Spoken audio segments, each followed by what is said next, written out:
And good morning, nakapagpitas tayo ng 2 pirasong apple mango natin.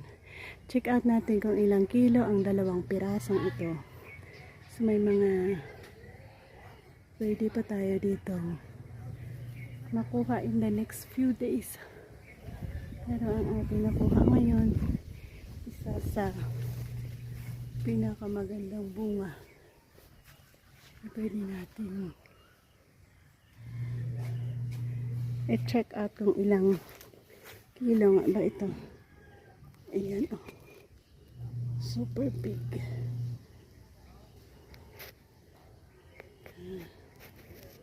Napakalaki niya, no? Ayan. So, ibabahagi natin sa inyo kung ilang kilo nga ba ito. Ang ganda ng mga bunga niya. So again, wait until we reveal the biggest fruits of our apple mango.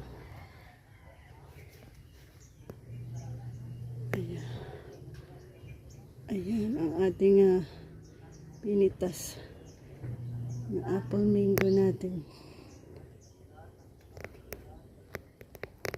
Tungtong to natin.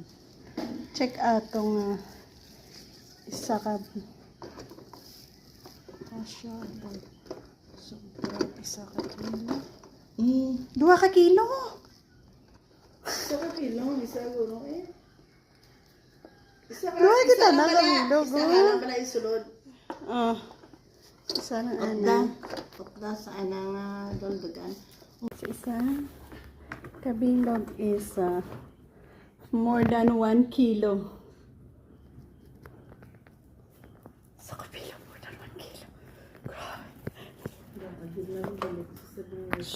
So, ang isa kabilog is more than 1 kilo. So, amo dya kahanggod ang ato na paho. Exactly 0. Itong-tong mo is 1.2 kilo. So, ang duha naton kabilog more than 2 kilos. Ari exactly 1 kilo. Kapira mo pa lang. So more than 1 kilo or 1.2 kilo ka isa kabilog.